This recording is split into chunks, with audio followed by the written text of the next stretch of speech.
Hey guys, मैं चुनिंगा और आज की इस वीडियो में हम बात करने वाले हैं डेयरडेविल बॉर्न अगेन के एपिसोड 4 के बारे में। ये एपिसोड काफ़ी ज़्यादा डिफरेंट था और finally we are back with the punisher. और पनिशर का रिटर्न जो है वो हो चुका है। आई लव जॉन मंथॉल, बहुत ही बढ़िया रोल करते हैं। आज के इस एपिसोड में काफ़ी सारी चीज़ें थी, बहुत सारी चीज़ें सेटअप हुई हैं, तो सब कुछ बताता हूँ और सारी चीज़ों के बारे में बात करेंगे, सारी ईस्टर एग के बारे में बात करेंगे। Okay, without wasting any more time, let's begin this video. तो एपिसोड की शुरुआत में देखने को मिल सकता है कि व्हाइट टाई की जो चीज़ें हैं वो मैट मर्डॉक जो है वो इकट्ठा कर रहा है। अब ऑब्वियसली आप ये बात जानते हैं कि लास्ट एपिसोड में हेक्टर अयाला को किसी ने मार दिया है। अब वो व्हाइट टाइगर नहीं बन सकता और उसकी जो चीज़ें हैं वो मैट जो है जमा कर रहा है। हम देखते हैं जो हमारा हेक्टर है उसकी जो नीस है वो आती है जिसका नाम है एंजेला डेल टोरो। और एंजेला जो है कॉमिक्स के अंदर ऑलरेडी व्हाइट टाइगर रह चुकी है। ये बात मैंने तुम्हें ऑलरेडी बताई थी। हम देखते हैं कि मैट जो है वो एंजेला से मिलता है। एंजेला बोलते हैं कि सिस्टम काम नहीं कर रहा है और मेरे जो अंकल हैं उनको ऐसे मरना नहीं चाहिए था। और मैट जो है उसको सहानुभूति देता है और उसको घर भेज देता है। बोलता है कि नहीं, मैं तुम्हें देखने नहीं दूंगा, क्योंकि ऑब्वियसली उसके दिमाग में गोली लगी है, वो नहीं चाहता वो उसको इस तरह से देखे। और वहाँ पर जो हमारी एंजेला डेल टोरो है वो उसको अपने घर भेज देता है। अब कॉमिक्स में ये हुआ था कि हेक्टर के बाद जो है वो एंजेला बनी थी व्हाइट टाइगर। और आप देख सकते हैं कि जो एमुलेट है व्हाइट टाइगर वाला वो मैट मर्डॉक के हाथ में है। तो ऐसा पॉसिबल है कि मैट मर्डॉक ने ये जो लॉकेट है ना ये दे दिया हो हमारी एंजेला को, और एंजेला फ्यूचर के अंदर यंग अवेंजर्स में जाके कहीं पर वापस से व्हाइट टाइगर का रोल कर सकती है। हम ये बात ऑलरेडी जानते हैं कि हमने ऑलरेडी देख रखी है व्हाइट टाइगर स्पाइडरमैन वाले शो में। तो हाँ, यंग अवेंजर्स का ये पार्ट हो सकती है। उसके बाद हमें सीन दिखाया जाता है डैनियल का, जो कि बार के अंदर है बीबी के साथ में, और हमें पता चलता है कि ये दोनों दोस्त हैं और वो नॉर्मल बातें वगैरह कर रहे होते हैं। लेकिन डैनियल ज़्यादा पी लेता है और कुछ बातें ऐसी बता देता है जो उसको नहीं बतानी चाहिए। और बीबी जो है आगे जाकर इसको एक कहानी बनाकर अपनी वेबसाइट पे पब्लिश भी कर देती है, जिससे फिस्क जो है वो बहुत ज़्यादा गुस्सा होता है। यहाँ पे 2-3 चीज़ें हैं। पहला, जब डैनियल जो है वो बार से बाहर निकल रहा होता है तो आप पीछे एक गाना सुन सकते हैं, दिलबर दिलबर। और एक्चुअली में ये जो गाना है ये पाकिस्तानी हमारे जो लेजेंड थे नुसरत फ़तेह अली खान, उनका जो नीस है, जो उनके नेफ्यू हैं, उन्होंने ये गाना लिखा है और उन्होंने ये गाना गाया है। तो काफ़ी बढ़िया ईस्टर एग मुझे ये लगा।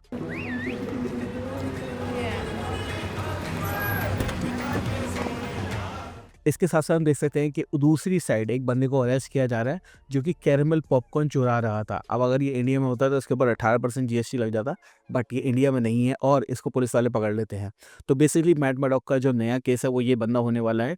और इसके बारे में ज़्यादा बात करने का कोई फ़ायदा नहीं, क्योंकि कुछ ज़्यादा ये बातें बताएगा नहीं। बस ये अपने डिफेंस में बोलता है कि क्या हम ऐसा बोल सकते हैं कि मैं नहीं था, कोई स्क्रल था। Could it have been a scroll? Nope. तो हाँ भाई, स्क्रल का मेंशन जो है वो डेयरडेविल बॉर्न अगेन के अंदर हो चुका है। फिर अगले सीन में हम देख सकते हैं, हमें देखने को मिलता है फिस्क और वेनेसा, और दोनों जो है वो थेरेपी के अंदर हैं और अपनी-अपनी फीलिंग्स के बारे में बात कर रहे हैं। यहाँ पर जो है वो एडम का पॉइंट जो है वो हमारे सामने आता है। और एट दिस पॉइंट 3 एपिसोड में हमने एडम को नहीं देखा था।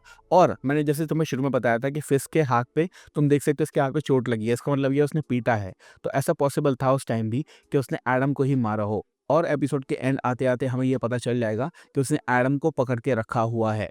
और दुनिया के लिए चाहे वो कुछ भी करे, लेकिन वो वनेसा की अगर बात आ जाती है तो वो किसी को छोड़ेगा नहीं, बिल्कुल भी नहीं छोड़ेगा।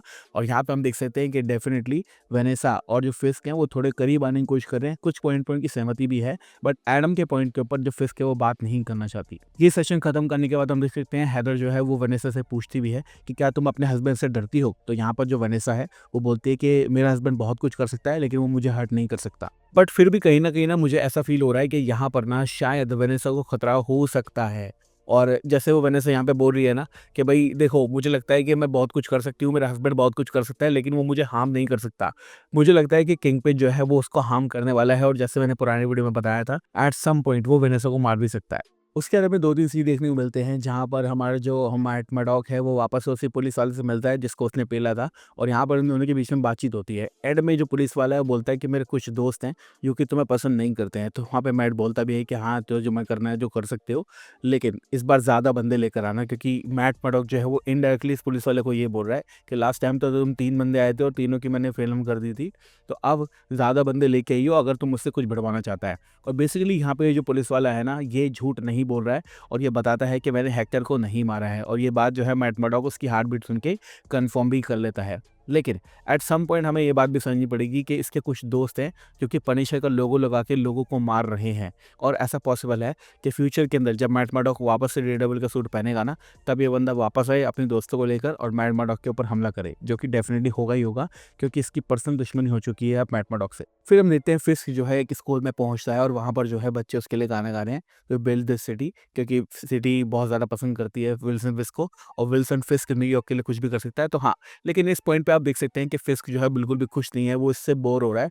और वो डिप्लोमेसी में काम नहीं करना चाहता। उसके अंदर की जो अर्जेस हैं वो बाहर आ रही हैं। यहाँ पर जो डैनियल है वो बता देता है आशा को कि भैया मैंने गलती कर दी है, बीबी ने एक डॉक्यूमेंट्री छाप दी है और फिस्क जो है वो मुझ पे गुस्सा करने वाला है, जो कि मैंने तुम्हें पहले बताया था। तो यहाँ पे हम देख सकते हैं कि इस सीन के बाद ना फिस्क जो है बिल्कुल भी नहीं चाहता कि वापस से ही मैं गाना सुनूँ, और वो यहाँ से बच्चों को वो टरका के बोल देता है कि ठीक है बहुत अच्छा गा रहे हो, क्या टैलेंट है तुम्हारे अंदर, वहाँ से वो चला जाता है। अब इसके बाद स्कूल से निकलने के बाद फिस्क जो है वो जाता है लाटवेरिया सेंटर, और यहाँ पर ये फर्स्ट मेंशन है लाटवेरिया का, और जिनको नहीं पता है मैं बता देता हूँ, ये होने वाला है डॉक्टर डूम की कंट्री। जी हाँ, डॉक्टर डूम इस कंट्री पे राज करता है, और ये फर्स्ट मेंशन है लाटवेरिया का, which I absolutely love. Where am I? It's the Latvian Cultural Center. It's on your calendar. Latvian Heritage Day. तो एट दिस पॉइंट मुझे लगता है कि यहाँ पर ना ये एमसीयू में फर्स्ट मेंशन है लाटवेरिया का, और ऑब्वियसली लाटवेरिया जो कनेक्टेड है वो है डॉक्टर डूम से। तो या इट्स अ बिग थिंग, और मुझे लगता है कि ये जो कनेक्शन है ऑलरेडी आगे मूवीज़ के अंदर स्टैब्लिश किया जाएगा, और जैसे मैं बताया कि सीक्रेट वॉर आ रही है और एवेंजर्स जो हमारी डूम्सडे है वो आ रही है, उसके अंदर डॉक्टर डूम का रोल है ऑब्वियसली। तो ये फर्स्ट मेंशन जो डॉक्टर डूम का यहाँ पे हुआ है ना, आई एब्सोल्युटली लव इट। बाद में हम देखते हैं कि फिस्ट जो है अपनी पूरी कैबिनेट को चमका रहा होता है कि तुम्हारे में से कौन है वो बंदा है जो बातें लीक कर रहा है। यहाँ पर डैनियल आके बोलता है कि सर मेरे से गलती हो गई है, मैंने गलती से बता दिया, और अगर तुम मुझे निकालना चाहते हो तो निकाल दो, लेकिन मैं तुम्हें फिर भी सपोर्ट करूंगा।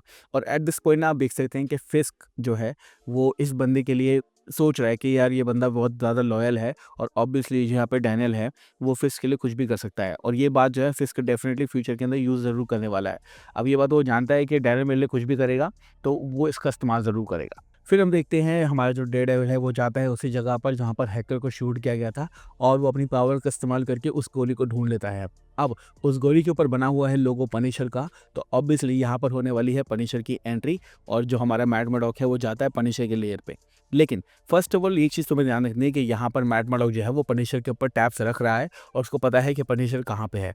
ऑब्वियसली पनिशर की हालत देख के तुम्हें ऐसा लगेगा कि पनिशर बिल्कुल भी बाहर नहीं निकलना चाहता है, और किसी को पता नहीं कि वो आजकल क्या कर रहा है, बट मैट मर्डॉक को पता है कि पनिशर कहाँ पे है। और यहाँ पर होता है जॉन बंथॉल का रिटर्न। पनिशर मैट को बोलता है कि भाई तू मुझसे परमिशन लेने आया है, तू कुछ और नहीं करना चाहता है, तू परमिशन लेना चाहता है कि तू उसको मार दे या नहीं मार दे बुलजाई को। कैसा तुझे फील होता है कि बुलजाई जिंदा है और तेरा जो दोस्त है फॉगी वो मर चुका है।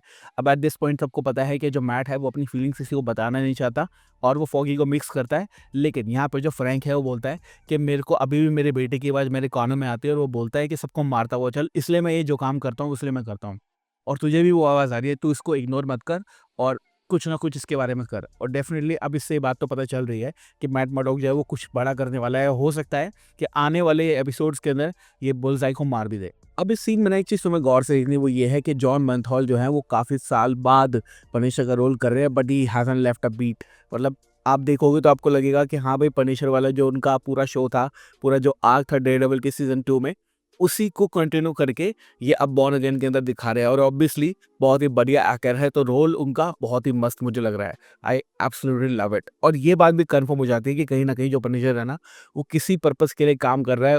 थोड़े दिन तक वो लेयर के अंदर बैठा रह सकता है छुपकर, लेकिन आप उसको ज़्यादा दिन तक छुपा के नहीं रख सकते। तो हाँ, आई थिंक पनिशर जो है वो कुछ बड़ा करने वाला है, और अब जो नेक्स्ट एपिसोड आएंगे वो होंगे एपिसोड 4 एंड एपिसोड 5, और उन दोनों एपिसोड्स के अंदर भी कुछ बड़ा हमें देखने को मिलेगा, और ऑब्वियसली पनिशर जो है वो वापस आएगा। अब इन लास्ट की शॉट्स के अंदर वेनेसा से बात करने के बाद हम देख सकते हैं फिस्क जो है वो अपनी लेयर में जाता है, और वहाँ पर उसने एडम को पकड़ के रख रखा है। दूसरी चीज़ हम देख सकते हैं कि वो अपना लंच वगैरह जो डिनर वगैरह है वो कर रहा है। अब दुनिया के लिए वो ऑमलेट खाता है सबके सामने, हेल्दी हेल्दी चीज़ें खाता है, लेकिन यहाँ पर उसका जो मन कर रहा है वो खा रहा है, आराम से वाइन पी रहा है, और वो एडम से बात कर रहा है। और ऑब्वियसली एडम के साथ कुछ अच्छा नहीं होने वाला है, क्योंकि ऑलरेडी ट्रेलर के अंदर हमने देख रखा है कि एडम इसके ऊपर हमला करेगा और फिस्क जो है इसको अच्छे से पेलेगा। तो बहुत ही बढ़िया ये एंडिंग मुझे लगी and I absolutely loved it. अब ये जो लास्ट का शॉट है ना, मुझे लगता है कि इस लास्ट के शॉट में काफ़ी सारी चीज़ें हैं।